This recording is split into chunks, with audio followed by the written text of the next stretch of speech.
Assalamualaikum warahmatullahi wabarakatuh. Bertemu kembali ataupun bertemu dalam program baru Bicara Buku adalah santai bersama buku anda. Okey, kali ini kita akan bicara dengan satu buku yang lebih menarik, yang bagi saya sangat menarik, iaitu buku yang berjudul Jin Undercover. Jin Undercover. Kalau kita lihat di sini, penulis buku ni Abdul Majid Hassan, terbitan Kemilau Publica, Kemilau Publica, Teknik Rawatan Gangguan Jin.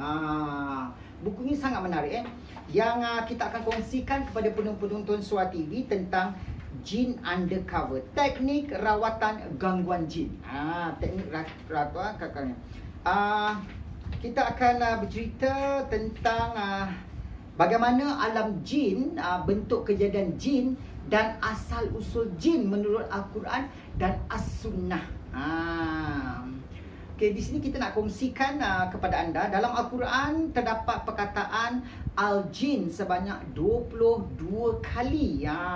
Al-Jan 7 kali. Al-Syaitan 68 kali dan Asy-Syaitin 17 kali.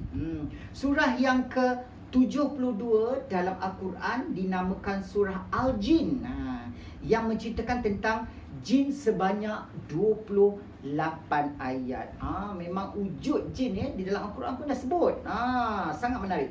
Berdasarkan fakta ini, beriman kepada kewujudan jin adalah dituntut dalam Islam.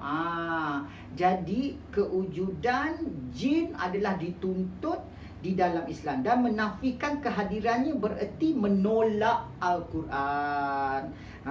Ini yang terdapat dalam buku ini. Ini sangat menarik. Sebagai umat Islam, sebagai masa kita ditegah untuk mempertikaikan ayat-ayat Al-Quran. Siapa boleh mempertikaikan tentang ayat Al-Quran walaupun dengan satu ayat saja. Di dalam ini terdapat dua makhluk Allah yang muklaf, iaitu makhluk yang ada timbangan dosa dan pahala, syurga dan neraka. Makhluk yang dimaksudkan itu adalah jin dan manusia. Ini dinyatakan di dalam Al-Quran. Dan tidaklah aku ciptakan jin dan manusia melainkan supaya menyembah akan daku. Surah Az-Zariyati ayat 56. Berdasarkan ayat ini, jin yang berkongsi alam dengan manusia. Jadi jin ni dia berkongsi alam dengan kita, dengan manusia. Akan dibalas amalannya di akhirat nanti, sama ada dimasukkan di dalam syurga atau diazab di neraka. Jadi bukan manusia je yang akan masuk dalam syurga dan neraka, jin juga akan dimasukkan di dalam neraka dan syurga.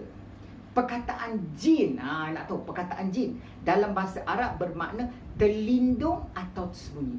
Terlindung atau tersembunyi. Sebab tu kita ni dengan mata kasar manusia, kita tak nampak jin ni.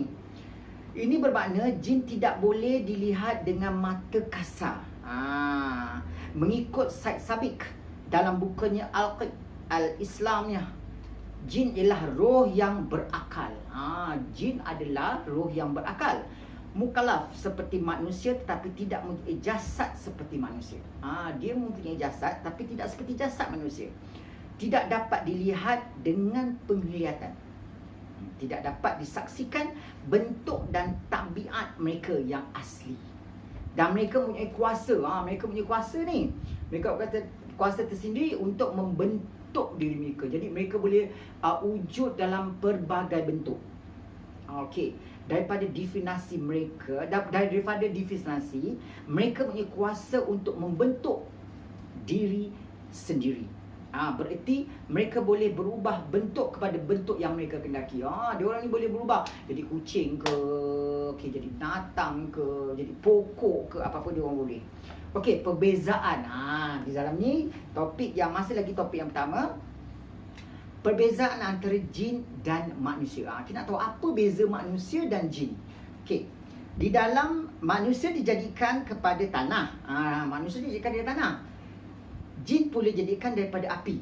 Ini merujuk kepada nas Al-Quran yang bermakna dan ia telah menciptakan jin dari lidah api yang menjulang-julang. Jadi kalau kita faham dari apa yang buku ini cakap ataupun penulis ini menulis tentang jin, manusia diperbuat atau dicipta oleh Allah daripada tanah.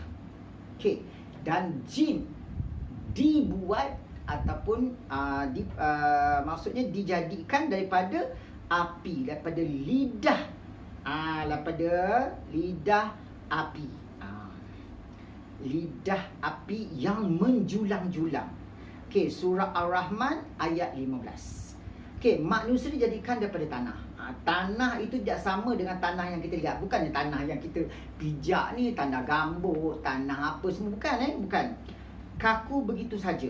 Allah menjadikan unsur-unsur tanah ini dengan nilai saintifik, bentuk pepejal cair dan gas. Adanya juga unsur-unsur saraf, pembuluh darah, aliran cas positif dan negatif, fungsi otak yang melebihi hard disk, komputer dan sebagainya. Maksudnya Allah itu mencipta kita lebih daripada apa yang manusia buat. Komputer, disk semua, dia lebih segala-galanya.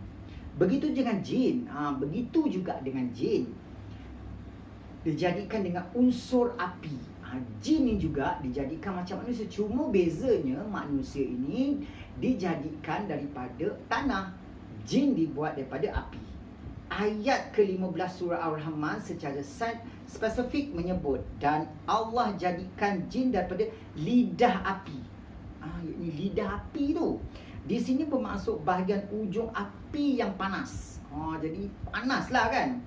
Di sini bermaksud hujung api yang sangat panas. Kajian sains menunjukkan, ini pihak saintis telah membuat kajian. Unsur-unsur ada pada bahagian ujung api ialah oksigen, nitrogen dan hidrogen. Okey. Unsur-unsur utama manusia ialah hidrogen, oksigen dan karbon. Dan unsur-unsur berat lain seperti kalsium ternyata tidak mempunyai banyak perbezaan antara asal kejadian jin dan manusia. Maksudnya tak ada beza sangat antara kejadian manusia ni dengan jin. Okey. Perbezaan antara jin dan manusia adalah pada tahap suhu.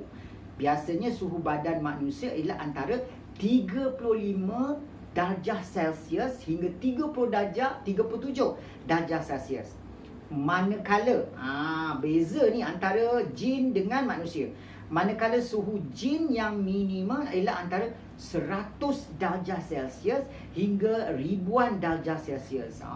Tinggi tu. Kalau kita dah 37 kita rasa dah demam dah. Kan apabila kita buat scanner untuk sempena COVID ni kan. Bila kita tengok okey berapa, kita tengok 35, 36, 37 tu dah panas lah. Kita dah demam lah. Ini akan mengakibatkan kalau suhu manusia yang melebihi daripada 50 darjah Celsius, ini akan mengakibatkan manusia tu boleh mati tau. Boleh mati sebab panas. Okey, manusia tidak boleh menurunkan suhu badannya dengan sendiri. Manusia tak boleh. Tetapi jin boleh menurunkan suhunya sendiri dengan cara berubah bentuk seperti mana definisi yang dinyatakan oleh Said Sabiq di atas. Okey, mengikut Muhammad Isa Daud di dalam bukunya Dialog dengan Jin Islam. Jin ni pun ada dua. Maksudnya jin Islam dan jin kafir. Disebutkan jasad jin lebih kurang sama seperti jasad manusia. Okey, lebih kurang je mempunyai kepala. Jin pun ada kepala, mempunyai tubuh, tangan dan kaki. Perbezaannya cuma tahap kesempurnaannya saja berbeza. Okey, itu tadi kita bercerita tentang jin undercover. Jadi bagi mereka yang ingin tahu selanjutnya, jangan lupa saksikan di siri akan datang. Kita akan bicara pula jin dalam kehidupannya. Bagaimana jin dalam kehidupannya. Banyak juga perlukah kita mendalami ilmu berkenaan alam jin dan apakah kepentingan? Perlu tak kita nak tahu tentang kehidupan jin ni dan apa kepentingannya begitu dengan alam